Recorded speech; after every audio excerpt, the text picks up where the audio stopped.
Every story starts before people notice it, before fame, before judgment, before the world decides who you are. There was a boy from Bengaluru, an Italian father, an Indian mother, two cultures, one life. He grew up learning the value of simplicity, of discipline, etiquette, and being a team player. Before films, he worked as a model. That world is very clear. People look at you, they decide fast, then they move on. Films came next. The first got him attention for his charm and a hit song. This was followed by silence. And in Bollywood, silence can be a sentence. Dead on arrival, some said. Most careers could end there. And then came Raaz, and everything changed. Raaz became the biggest hit of 2002. A blockbuster. Bollywood came knocking. Producers, directors, offers everywhere. But success has a hidden trap. He wasn't seen as a person anymore. He was seen as an image, a look, a fantasy. And slowly, he became tied to that image. Years ago, Robert Redford explained this very simply. First, people treat you like an object. Then you start behaving like one. And one day you realize you've become one. This is where many people stop questioning. He didn't. We embarked on a journey called Holiday. The film didn't work, but he did. He set a new standard for dance, showing effort and seamless grace. Later, he took another big risk. He co-produced Jism 2 with me. We introduced Sunny Leone to Hindi cinema. It made people uncomfortable. It forced conversations. It became a smash hit. Over the years, he brought depth and stillness to his roles in Tandav and Empire. Time moved on. And recently, life hit harder. His father passed away. The man who knew him before fame, before success, before the image. That kind of loss changes you. But he hasn't blinked or stepped away. He's still in the arena, working, claiming, unlearning, striving. This is not a past story. This is a present one. And the question is very simple. When a man breaks free from the image that enslaved him, what does he choose to become next? This is the Pooja Bhatt Show, and with me is Dino Morea. This man sits right here in front of you, and that was the most brilliant, what's the word for it? Summary? Description? Yeah, description, summary. Overview? I'm trying to look for Eloquent I'm trying word. to articulate it so much nicer because you've articulated my life so well. I want to keep this. Because anyone says, send me your profile, I want to send this. Oh. This is really nice. Oh. What a great introduction. Hi, people. I'm on the Pooja Bhatt Show, and this is me. That one who has lived that extraordinary life she just mentioned. That's me. It's me, Dino Morea. Dino Angelo Morea. Dino Angelo Morea. I sit in front of you, Pooja. I present myself. Ask me what you want to ask me. You know, I go back to Bangalore when we went with Jism 2. Yeah.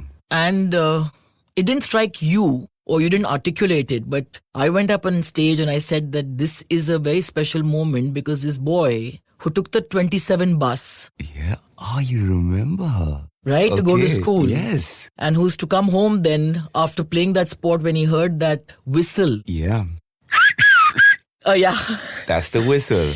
He comes back today to the Garden City as a producer. Yeah. With the hottest film. Yeah. Of the times. So that was one hell of a full circle, Dino, and I must say a super success story. You know, Pooja, now that you mention it like this, it's only when I hear it from another person's perspective do I actually think about it and then appreciate myself far more.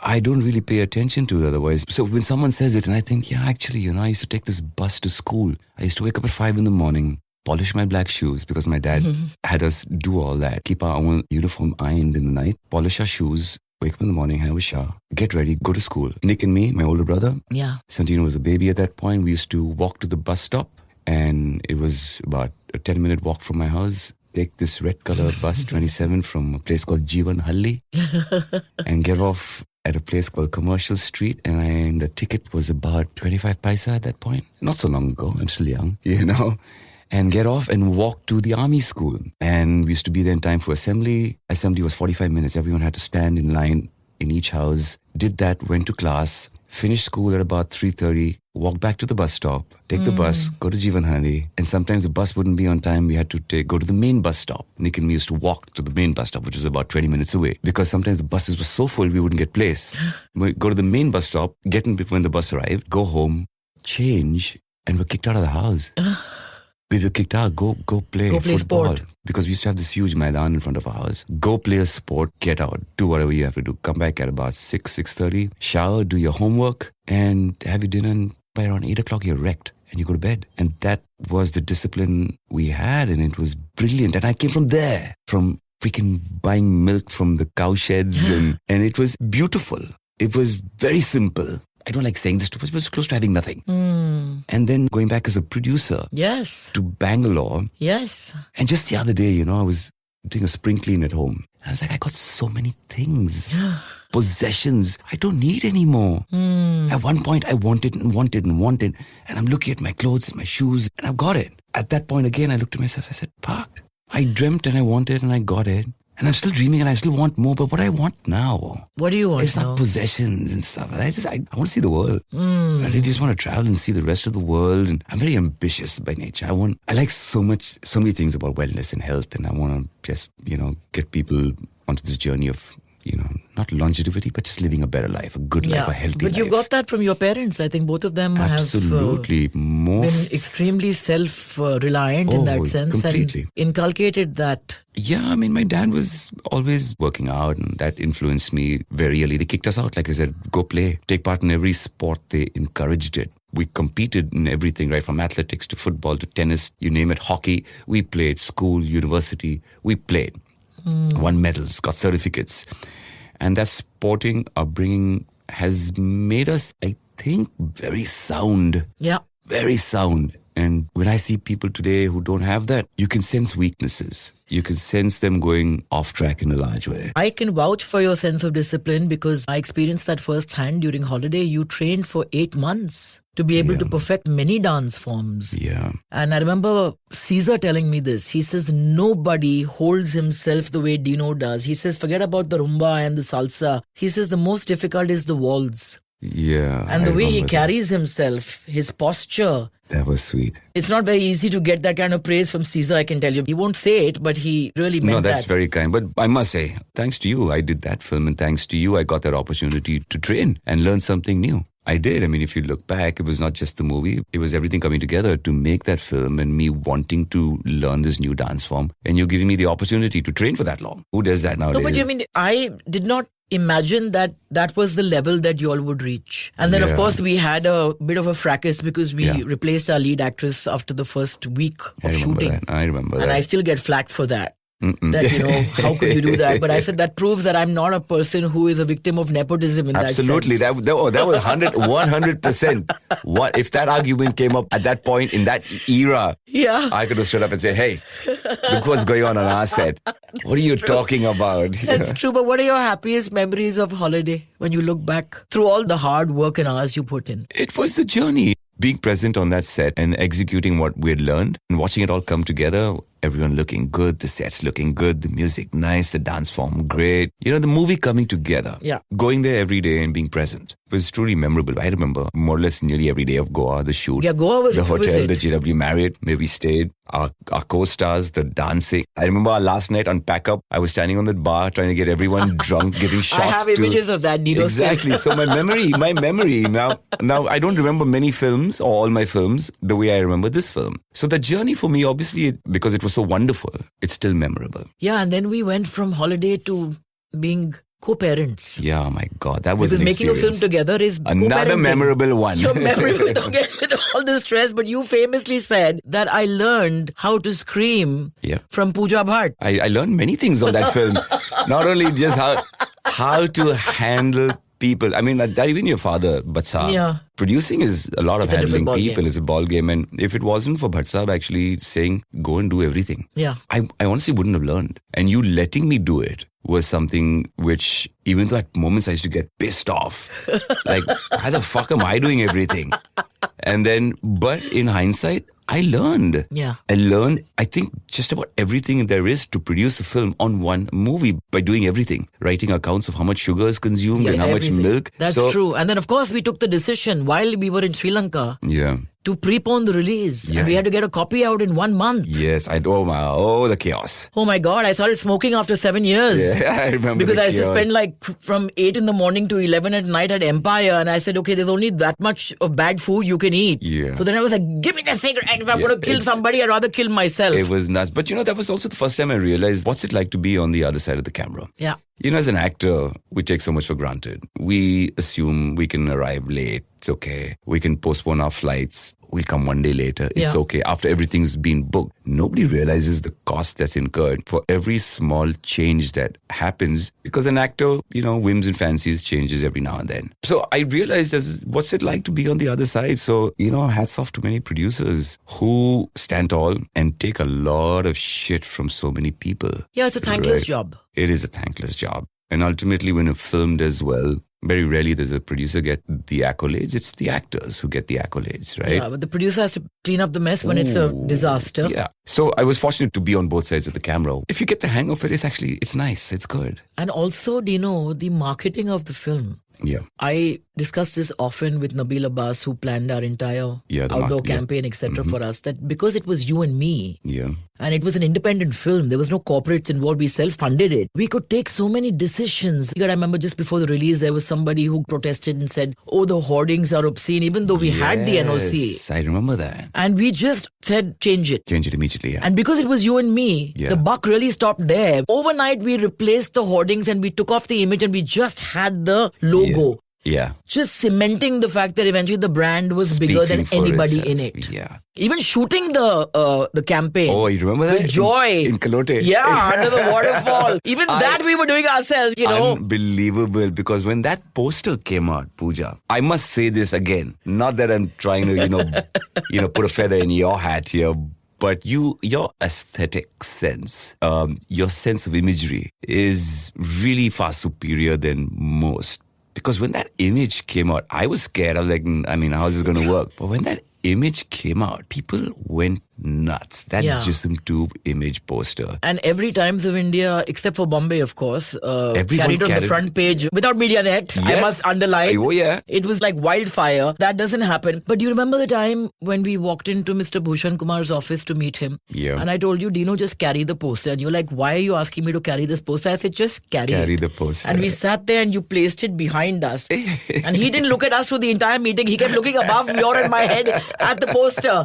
And then he looked at you and said, okay, I'm on. How much money do you need? And you Yeah. looked at me and looked at him and said, we're not here for your money. Money. We don't need money. I've never seen him looking more flummoxed in his life. That was a beautiful one. Yeah, that was it was an amazing moment. That was a great He moment. said, we've come to you for the music. And he said, yeah, I'm on in that sense. Yeah. But a lot of rules were broken. Yeah. A lot of ground was broken. Yeah. Starting with Sunny's. Yeah.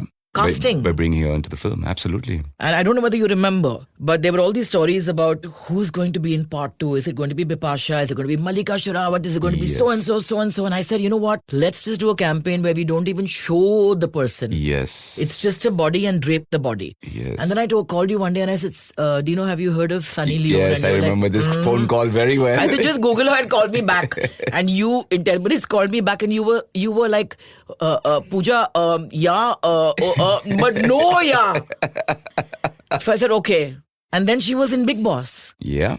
And then So I said, Bhatt listen, went. if she can be on everyone's television sets and India's embracing her, then why can't we put her in a feature film? And the rest is history. I know. But that's the vision you had, which was brilliant. Vision is nothing if somebody doesn't back it up, Yeah, So thank you for being my co-partner. It was fun. And my co-parent. Oh, you're most and welcome. We have this... we have this one lovely baby together. Absolutely. We can always talk about Kingdom Come. But now talking about babies, I'm going to ask you a question I've been asking you since 2006, ever since we did Holiday. There's somewhere. I know the question, okay. Is when are you having babies? I must tell people that this is not a question I ask anybody and everybody. Right. But because I've had the privilege of spending time at your home, the memories I have of your dazzling father, the man who drank tea from a saucer.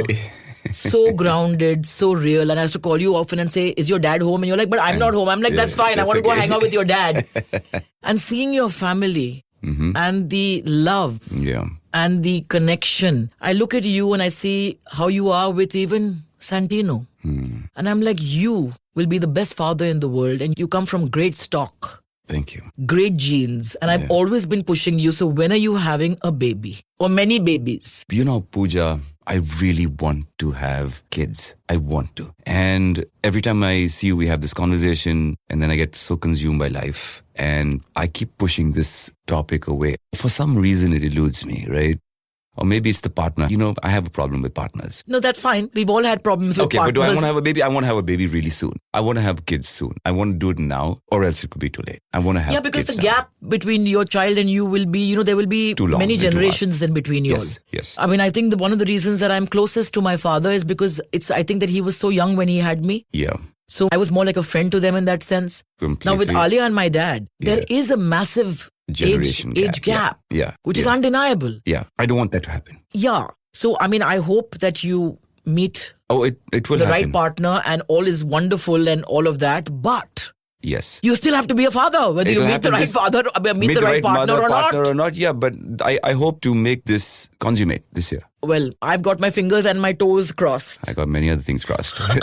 You see, God. I got to get the entanglement happening. You have to. No, I in my deep down in my heart and my soul, I want to, and I'm going to make an effort to focus on having a family soon. Because you are a nurturer at heart. The home that you have created, it's not just a bungalow in Bandra. No. It's a home that you have built. Yeah. I see what detail and love you bring to everything that you do, how you have looked after your parents, how you've been there for your brothers. It's just such a natural progression for you, and I think you will thrive and it'll be a whole new Dino Morea that will be born when that child is born. I do feel this. I do feel this deep down in my soul. I do, and it's happening. And Ronnie must live on. Oh, Ronaldo. Yeah. He's going to show you. He'll probably come back, You never know. He will come back. He will come back. What if he comes back as a child? I'm like, hey, and I know you. Okay, reverse roles now, is it? You never know what happens. But I intend to very soon. And I truly believe my wish will be fulfilled. I'm sure it will. Yeah. But tell me, it can't be easy. I mean, he was and continues to be a force of nature. Oh, yeah. It can't be easy. It's not.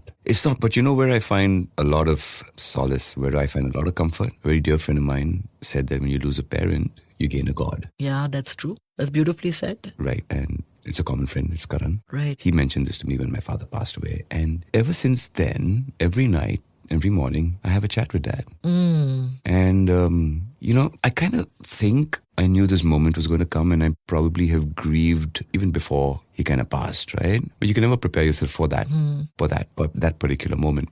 So I know, like even when I go to the grave now, every now and then I go and I have a chat with him. I get obviously very emotional, but I speak to him and I chat with him, and I know he's somewhere around. Yes, the physical presence is not there. And I've also read a book which was beautiful called The Journey of Souls, which just gives you an understanding of, maybe I think I know where he is. Yeah. Right? And that gives me great comfort to know that he's around. His spirit is around. His soul is around. His physical body, even though we miss it in the loud shouting and the presence, cracking jokes and all that. Those are memories, when I think about it, just makes me sad that that's not there. But otherwise, he's there. He's there. And I want advice, or when I need some kind of sign, am I doing the right thing? I start asking him now. I start talking to him. And he's my new friend That's somewhere lovely. in the air, in the ether. That's lovely. Yeah. But you remember I called you when I saw Tandav, Yeah. and you were very taken aback by my call. Yeah. And I said, there's a stillness in you and a depth as an actor that is born. Something Yes. shifted. Your Yeah. performances in Tandav, your performance in Empire, Yeah. where you played the bad guy Yeah. and did it with such relish. Yeah. What shifted? Where did that come from? That phase of putting all that hard work into films that you thought were the right films, perhaps, that didn't work, allowed you to then step back from that, like you went to acting school Yeah, I did. to relearn or unlearn the craft. Yes. People don't do that. I mean, you're a star. Yeah. But you went with all humility, like a student, Yes. and studied with. A person in Delhi called Panditji. I honestly thought, okay, now this was soon after producing Jism and it released. And I was like, okay, my heart's in acting. And I haven't shot a film in 2 years now, or 2.5 years. So let me just figure out if I'm missing something. Right. Let's go to an acting school And hone your craft. and hone my craft and Right. see what I'm missing. By then I'd done about 15 movies. So I said, let me see what I'm missing. What do people not see? Or what am I not seeing? And then I thought, okay, let me go to LA or New York. And then someone said, you just go to this theater teacher, Panditji in Delhi, N.K. Sharma. So I called him up. I said, I'm Dino Morea. Can I come meet you? He said, sure. I went and met him. A simple, nice human being. He said, aap aa jao Delhi. So I shifted. I just packed my bags and I rented an apartment over there and I moved there for a couple of months, going to his very simple classroom with no chairs, no nothing, sit on the floor with other students. It firstly breaks you Right. because there's no ego now because people are looking at you, oh, Dino Morea is at the class. Correct. Right? But he treats you all the same. He'll whack you if you don't do it properly. I'm like a student sitting on the floor doing my exercises. And what really was fantastic for me was being in Delhi. The language is just brilliant. Right. So automatically you're speaking more You're Hindi only and- speaking Hindi. Right. You're only speaking in Hindi. You're not allowed to speak in English. And then you learn, the throwing of your voice because it's more theater he was Yeah. teaching. Yeah. So I took some lessons because I already knew a bit from being in front of a camera. He made me sort of naked in terms of shedding everything. Emotionally bare. Everything. Right. Everything.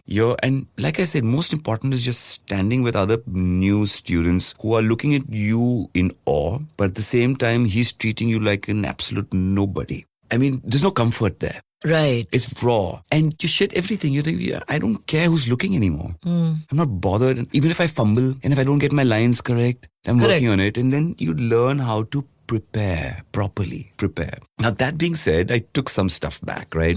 And I didn't need some of the stuff he was teaching. I came back to the city, felt great. And then I started getting roles which were far more interesting for me to sink my teeth into. Prior to that, if you look at the roles I've done, I mean, you're the lead hero, so to speak. You're either playing this romantic angle or you're playing this action. Do you really get into a character? There's a certain limitation as to how you Not can many be. complexities, basically. Not many complexities. Yeah. Or you play the antagonist like I did in Empire. Right. Now that's a mad character. Now I can sink my teeth into how I want to move, how I want to bring insanity into this character, yet keep him steady, keep him vicious but kind. Yeah. You can bring in those nuances to this character. But when you're playing a straight up hero, romantic, flirting with a girl, Yeah. maybe how much can I actually do? No, that's true because the situations are just redundant. Yeah, so when I look back at the stuff I did, I was like, no wonder nothing really stood out. Raaz stood out because the movie stood out. Yeah, but also your character in Raaz was a complex character, man who has an affair. Exactly. Aksar, another Right. one, stood out because they're also very complex. Yeah. Besides that, I was choosing movies because producer was apparently good. The setup was right. Setup was great. My manager at that point, setup bahut acha hai, ye kar le. And me coming not from this industry, I learned very slowly. I was just listening and saying, okay,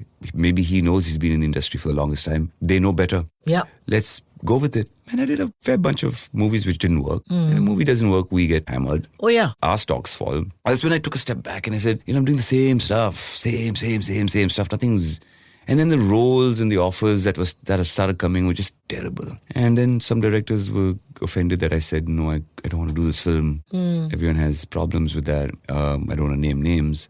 And then the time went by and we produced Jism 2. But coming back to doing roles like Tandav. You were very good in Tandav. Very Thank you. good. Yeah, but just gave me so much to think about and how will I play it, and because it's a great, interesting character, and how will I conduct myself and how will I move, which will make people sit up and notice. Yeah. And that's, thank God, that's happening a lot now, especially in OTT. Characters are more fleshed out.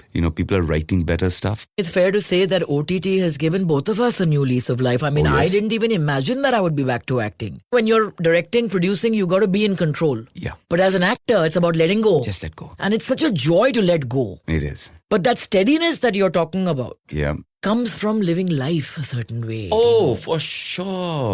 You know? Experiences. Absolutely. So, I Just- mean, my performance also would not have been the same if I'd got the same part to play 10 years before that. Absolutely. You got to fall, you got to get up, you got to get your hard knocks. Oh, yeah. You got to go You through know, the question, grind. feel completely worthless. Yep. Yeah. And then from that, something new is born. But you're absolutely right. Because, when you do this roller coaster ride of experiences, Yeah. there are highs and there are lows when you're sort of out of sight and out of mind. And it Yeah. makes you feel so insecure, and it makes you feel, are you even worthy of anything? And you go through those emotions and you think about it and you observe yourself. You observe people. People watch a lot. Yeah. And the life experiences which come into play, it molds you into this character where you can pick and choose from when you want to add to a certain character you're playing. Which, like you said, you have that freedom to choose, and there's no one emotion for any particular mood that you feel. It's so varied. What I'm getting from this is that you have to have the capacity to be able to step back and wait it out. And say that, you know what, I'm going to let this pass. And it's not easy to do. That's the toughest. Because everybody time for around me. you is telling you that no, you got to keep working, because there's a whole ecosystem that's feeding off you. Yeah. And to wait it out and say, okay, might not be written about for the next 1 year perhaps, or 2. I might not even work again, Pooja. Correct. But to take that chance, that leap of faith and say, I shall wait for something that then speaks to my heart, is then what brings you back with that steadiness and that stillness that was so palpable in your performances. Maybe you're right. But Yeah. those were some of the scariest moments of my life. Of course it is. I mean, it's very were. scary because unfortunately we're in a business where we start believing our critics more than we believe the Ourselves. people. Or Absolutely. believe ourselves. We fall into the trap that what they say is Is the gospel is the in gospel. that sense. Is the gospel. Yeah, What they yeah. say is the gospel, and we start believing. We fall into a trap. We start losing ourselves. Yeah. And when you take that step back and you have no work and you hear out of sight, out of mind, and you actually see no roles coming by you, no offers coming, phone calls are Exactly. less. Silence is a death sentence in Bollywood. It is. It really is. And You know? and they actually forget you until you come up and do something phenomenal and you blow their mind. Yeah. And they're like, oh, where was he? You were Right around. here. I was right here. And I keep telling, so many times I meet producers and they said, yeah, ab aajkal kya kar rahe hain? I said, I'm looking for work. Can you give me work? Acha, last kya kiya aapne? So I said this. Yeah, you should do more movies. I think, offer me a movie then, no? Correct. Offer me. Everyone makes this big talk. And put your money where your mouth is and offer me. The most important thing is that while you're waiting and while you take that supposed sabbatical, you're still working on your body. Yeah. You're still working on your mind. You're being ready. You're still having to keep your soul intact. Yeah. So the work never stops. It doesn't. In fact, it increases It just goes. in those periods of waiting. It drives you nuts because you're always being prepared. Yeah. You're always being prepared in the event that call comes and they say, you want to play this character, you can start in 2 weeks. You need to be ready and Yeah. prepared to go on set and shine. Yeah. And I did that. That's one aspect. You got to keep the house running. Yeah. You got to earn. You can't wait for that film paycheck or that show paycheck to come in to run your house. So you got to think of alternative ways of doing businesses or keeping yourself afloat. At the same time, being prepared for that role which might come and keep your sanity above all that. Yeah. Right? You got responsibilities. You got a family to take care of. You got yourself to take care of. To be calm, to run businesses, and to go out and search for this work which eventually might or might not come. Absolutely. Absolutely. So it's such a confluence of so many things happening that someone who watches you or someone who sees you, people see different roles of what I play when I show them my face every day. They do not see what's going on at the back. They don't want to see what's going on at the back. They're not bothered about that. But I think that's what I'm saying. Is that these are the conversations we need to have more because, I mean, there's somebody sitting in Bangalore right now Yeah. and thinking that, hey, Dino Morea Yeah. grew up here and I want to get where he got or where he is right now. Yeah. And like you said, you were in that acting class and there were a lot of these hopefuls looking at you and saying, why does he need to be here? In their head, 15 film star, Raaz, that already arrived. Why do you need to be here? Yeah. possibly couldn't understand it, is what do you have to say to those people who have to come to terms with the fact that there are many no's you have to hear before it converts to a yes? I mean, besides the working on your body and the physical, what is the mental acumen that you need to be able to acquire and utilize? Again, here, thanks to my upbringing.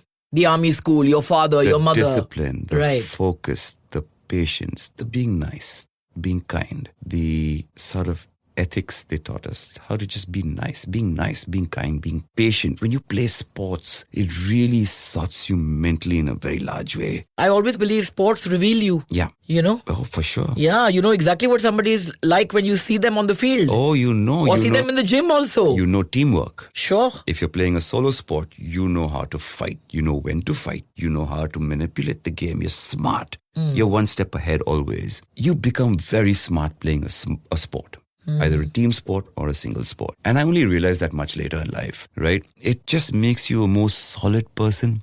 Yeah. That when you get hit by all sorts later in life in terms of work, no work, problems, those things you learned on the sports field, the discipline, the focus comes back and helps you here to just stand up, face it, take it, work around it, work with yourself, keep your sanity, keep your sanity, keep your sanity. You might lose your shit at times. Pull yourself back. Say, no, hang on. I can figure this out. And it's constant battling with you and your mind and looking yourself in the mirror and telling yourself you are worthy. You are bloody worthy. Absolutely. You're born to be worthy. You just believe it and know it and feel it. And if you feel worthy and look at yourself in the mirror every day and just say, I am just fucking worthy. Absolutely. Don't listen to what other people say. Don't let the comments bother you. Don't let the trolls get to you. Turn a blind eye towards them. It's damn tough. Yeah. Turn off the noise. Yeah. Listen to you. Your life has undergone plenty of public scrutiny. Oh, yes. So did this help you to then endure that phase where, people just come to conclusions about the kind of human being you are and what you stand for without even knowing you? I've come to realize that people will still read a lot of stuff and create their own opinion of you. Even after this podcast and say that, I am who I am, they will still create opinions of you. Sure. And I love that line, opinions are like assholes. Everyone has one. Absolutely. So if I'm going to pay heed to what other people think about me, I'm going to lose in life. Yeah. I'd rather live my life the way I want to live my life because I know I conduct myself well. I know I conduct myself correctly. You certainly do. And your father was somebody who had that philosophy of the glass is half full, not empty. Yeah. And I think he passed that on to you and you always had that positive outlook as well. Yes. But what I'm liking is that the Dino Morea I'm sitting in front of now gets pissed off. Earlier, you never allowed yourself that privilege of getting pissed off. Yeah, because I was always trying to be Mr. Nice Guy. Correct. And being liked by everybody. Yeah. So now that wanting to be liked by everybody has gone. It falls off at some point. Yeah, and that is where the stillness and the depth in the performances comes from. Maybe, Pooja, maybe you're right over there. Because I did realize at some point, am I being too much of a people pleaser? And if I'm trying to please people all the time, I'm losing my life. Not even God can please everybody every time. Absolutely. So who am I? Yeah. So if there is a God, not even he can do that, right? So who am I trying to please? As long as the people who are close to me, know who you are, matter to me, yeah, sure, who are worth my time and attention, know me, I'm happy with that. Because anyway, everybody is going to have an opinion. Anyway, good or bad, they're going to have an opinion about you. Everyone's forming judgment in some way or the other, in some form or the other. I can't pay heed to everything. Fuck it. True. Live life. Enjoy this one life you've got. Enjoy it in the way you want to enjoy it. I agree. But it's a cliche, this question, but if you had to go back and have a coffee or go on that bike with the young Dino Morea from back in the day, what is the advice you'd give him? What would you tell him not to do? What would you ask him to do more of? Just to give this answer a little context, I was just thinking about it over the last few months, that right up to the stage where I got till maybe my second movie, I let life happen to me. I let it. I went with it. Because somewhere deep down, I dreamt it. And I was open. I didn't try to control it or manipulate it. I let it. My first movie, my modeling, I let it all happen. I didn't choose it. It happened for me. Because maybe somewhere when I was much younger, I must have dreamt it. Modeling happened to me. I went. My first film came to me. Should I do films? Did I say I want to do movies? No. It happened to you. It happened. I let it happen. And it was beautiful the way that I let things happen. The minute I got into the industry, in my second film, third film onwards, I'm starting to control now. To try and control the way my life should be.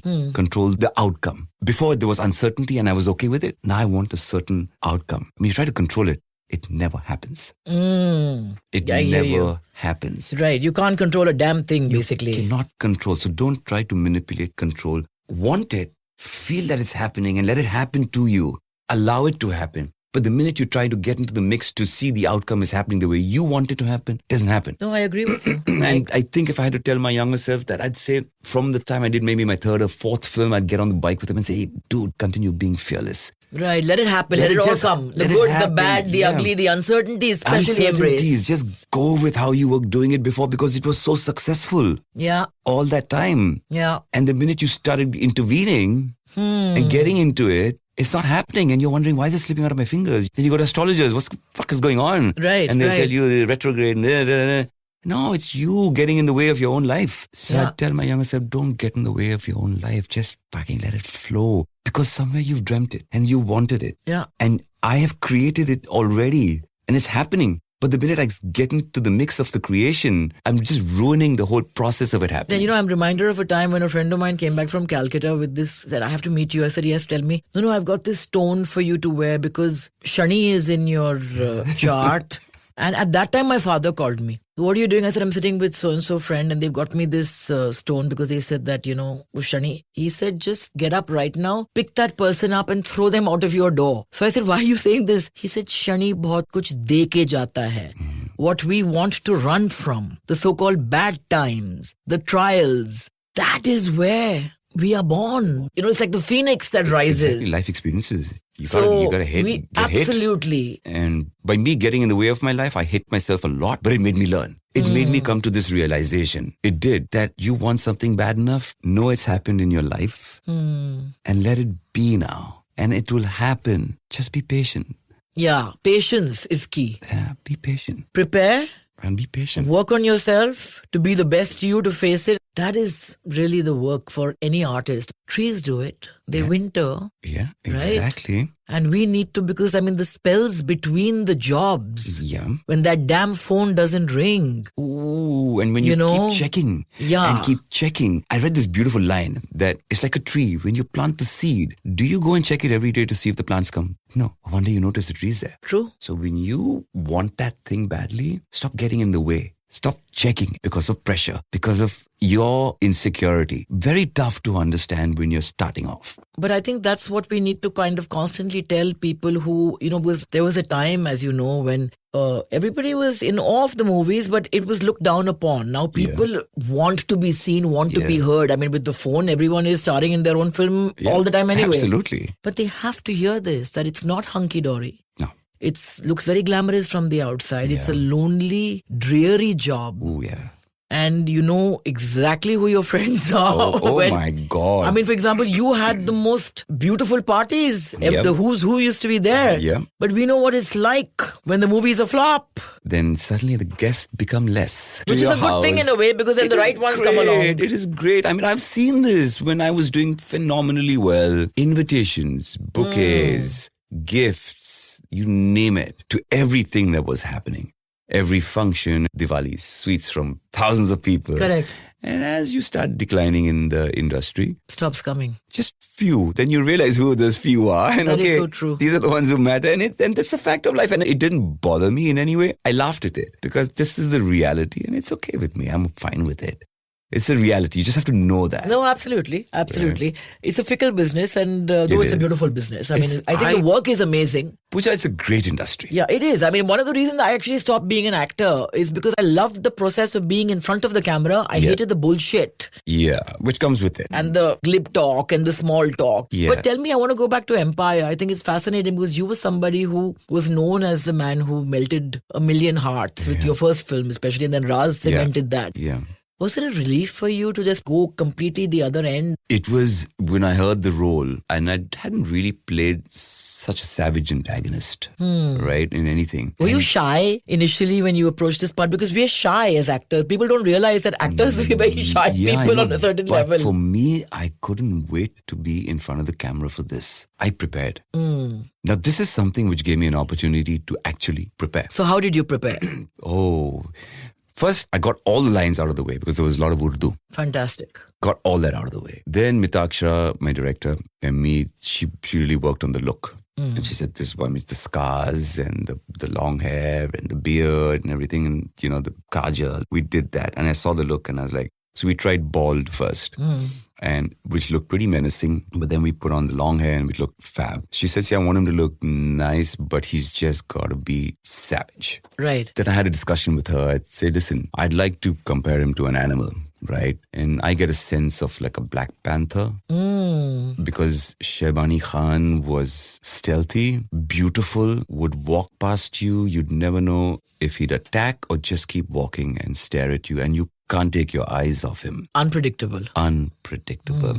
But the stealth in the walk, the growl in the voice. So I watched a couple of videos of Black Panther.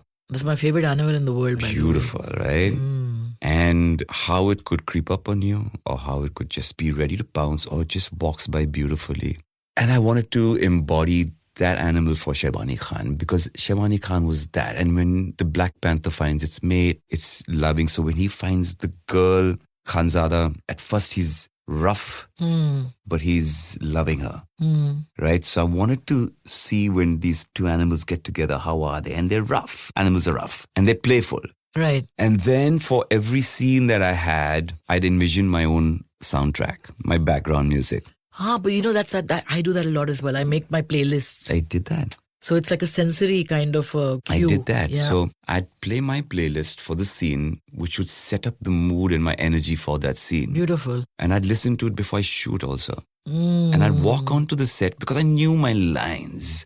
I could say it backwards anyway, upside down. I just knew it. I could stand anywhere and recite it, right? And so I knew all that. That was down. That was muscle memory already. Fantastic, Dino. And then I'd listen to the music. So even when I'm walking on the set, the music's in my head. It's in my head. It's playing. So I'm walking with that bounce and that swag. When I'm doing my scene, I can hear my music in my head, right? Whether it's melancholy or whether it's pain or whether it's aggression. Right. I'd pause in my music. She'd say action, take it off, and I'd do the scene. And I'm just already in that energy. Yeah. And it felt great. Wonderful. So you thrived in it, basically. Oh my God, yeah. To play that character was just beautiful. You have a work ethic that is quite commendable. I've seen you, how you trained for holidays. Yeah. I'd like to give it my best. Whatever I do. Physically throw yourself into something. Yeah. I think that's your background with sport and your sports. I want to military win. school. I want to win. Yeah, so that sensory trigger of music is actually a very effective tool. So if people are listening, they should use it. It's brilliant, yeah.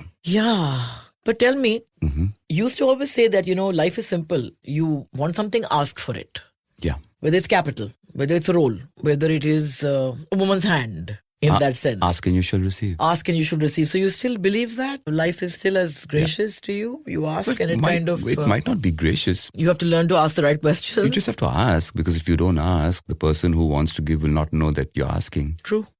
So you just have to ask because you'll hear no's, but sometimes you'll hear a yes. Yeah. And you ask. I really believe if you ask, the universe will just present it to you. Just ask. Yeah, and you also said often that, you believe in the hustle. Yeah. As an actor, as an entrepreneur. Yeah. But with time and with maturity, how has that changed?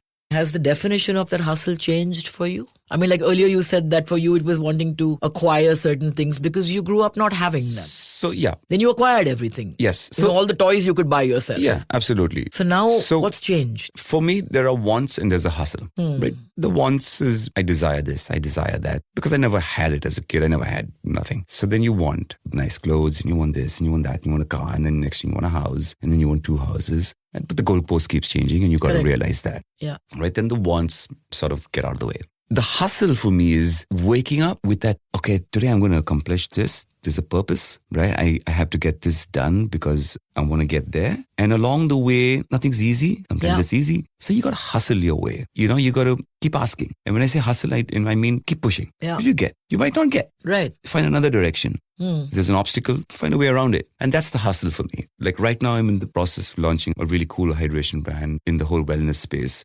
So my hustle right now is to bring it to launch date. Right. Whether it's raising money, thinking about how I'm going to communicate to consumers about how it's such a great product. So my hustle is I wake up in the morning getting ready to bring that to fruition. At the same time, I'm still waking up. I get scripts to read. I'm reading it. So I've got my hands in a couple of things and I like it. Yeah. And I enjoy it. And I don't believe when people say only focus on one thing. Yeah, I don't believe in that either. I mean, everyone's so multi-talented today. I agree. Why can you not do other things? Absolutely. For me, the hustle is purely, if you have this dream, go and see if you can fulfill it. I mean, you have to work at making dreams come true. They don't just dreaming is not enough. Not enough. You have to take steps towards making it happen. Believe in it. What about production? Are you planning on producing something for yourself? I'm reading scripts. I've been doing the rounds of platforms to see if we can get some things greenlit.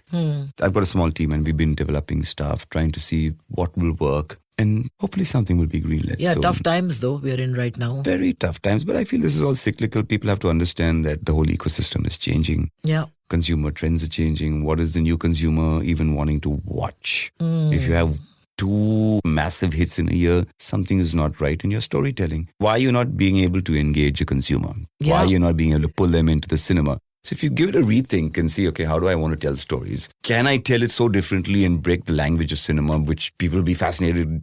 Like when Deadpool came out. Someone over there thought, okay, let me just change language and not make the same thing which consumers are used to. So I feel if somebody does that now, it will be more engaging. And the very young generation today, I don't know if they're actually consuming movies in theaters. YouTube is huge. Everyone's watching YouTube for some reason, right? Because it's information. We have to think about changing patterns in consumption and see where it's going, the trends. Yeah, but going back again to Ronnie, see, he is omnipresent. We're going back to him. Yeah. When he knew that you're making this leap from modeling to acting, right. What is the advice he gave you? And what is the advice you want to give hopefuls who believe that just because they've shot a great portfolio or have had a flourishing modeling career, can very easily step into the world of acting because it's a completely different animal? Yes. So with Dad and Mum were concerned, they just supported everything I did. Because at that point, I was doing really well as a model. And I think they knew that I had my head screwed on right. And that he'll take care of himself, right? Yeah. I've been taking care of myself ever since very young age. So they let me be. Yeah. It didn't get in my way.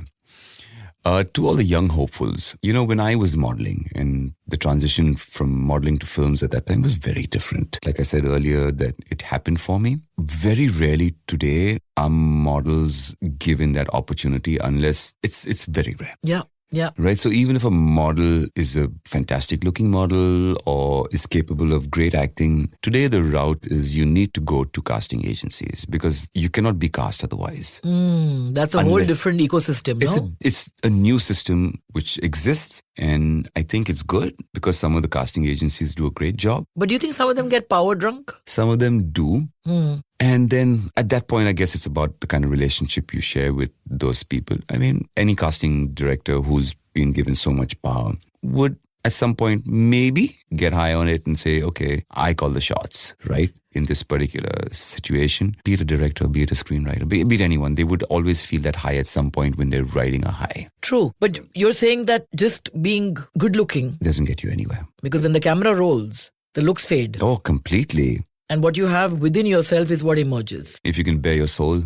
Yes, that's the key. In front of the camera and speak with your eyes. You can be good looking. You can be not the best looking guy, but something else shines when the camera rolls. Absolutely. And anybody, not only a director, anybody will see it. And if they see that spark in you, then you're winning. No, but that's lovely. When you talk about spark, there is a light emanating from your eyes and within you that is so beautiful. And at the same time, there's I wouldn't use the word sadness, but there's a bit of a melancholy in you. You always had that, which you suppressed. Yes. But now you wear it openly. And that's such an attractive quality. Because for me, that is what really separates the boys from the men. When you let the sadness Let it show. envelop you, but not paralyze Not you. paralyze you, but it's there and you can see it. And a person's being probably true and authentic. Yeah, authenticity. And Which is again a bastardized term in the day and it age is a that we very live in. bastardized term. But I mean, to go back to the real word, if you let yourself be real, because people can see through fake people and people can see real people, and your authenticity shows when you're being real. Correct. You can't fool anyone. You can't fool camera especially. No, you cannot at all. Yeah. You can fool people, but not the camera. Yeah. The camera just catches everything. Everything. But the attributes you feel that will see people through for a long, sustained career, see being a one-hit wonder. Yeah, and there have been many. Yeah. A long, sustained career. What are the 3 attributes that you feel are a must for anybody, male, female? Because great careers don't happen by chance. No, patience. Patience. Get out of the way of your own life sometimes. Believe in yourself. Believe that you can achieve. And stop trying to control the outcome. Yeah, I think you've said it. That is really what remains with me from this conversation is get out of your own way. Yeah. And pivot back to yourself. Yeah, go back to who you... Because if you don't realize where you came from and what that... Don't forget where you came from. Yeah, and how you came about that, right? When I had that realization, it was a reason that, fuck, I didn't get in my way at that point. And then when I started getting in my way and trying to control the outcome and manipulate because I wanted things in my favor, I wanted certainty. I wasn't willing to accept uncertainty. That's what I feel was hindering me in a big way. And then you attribute it to this constellation is not good, my star signs are bad, and so on and so forth. Blame it on everything else but yourself. Everything else, but you are the creator of your life. True. You actually are the creator of your own life. Nobody else. Nothing is left to fate. Fate is you, what you create. I am my fate. That's I am it. my refuge. That is it. I completely agree with you. Okay, is there anything you would like to ask me, my friend? Pooja, how have you been? I miss you, Pooja. I miss yeah, you. do you remember when I used to come to your house, your neighbors used to always be shouting at some point because I used to have these animated conversations with you. I know. And sit on that wooden bench and very often flip the bench over and you'd go hard and you'd kind of make sure I don't flip over. You were the loudest one But and the those most were loveliest. My dad was in love with you. Where's that lovely Pooja? So yeah. But those were my lush days. Those were great days. Yeah, those were great days. Those were really Absolutely. good. What have you been up to and how have you been? I have been spending a lot of time with myself, going to the gym, working out, enjoying exercise, in fact. That is amazing. I did a 110 kilo deadlift about 3 weeks ago. I'm getting stronger. Nice. Working on my form, enjoying Isn't that exercise good? for the first time in my life. Now that I don't get high on anything else, I realize that, damn, this is what they've been hiding from me all their lives. Yes, this dopamine high is Oh my great. God, it's just amazing. It is great. So yeah. working on myself, immersing myself in nature every chance I get. That's one beautiful thing you've always had for the longest time since Yeah. I know you, because you've always had that spot. Yes. And that I feel people need to do. It's important, especially in the times that we live in. Go there, Yeah. dig my feet into the soil, Oh, nice. plant trees, Yeah. live with silence. And then come back to the Complete chaos clarity. every now and then, come back into the city. But So I have no vices anymore, Dino. No Okay. alcohol, no nicotine, no toxic relationships. Whoa, okay.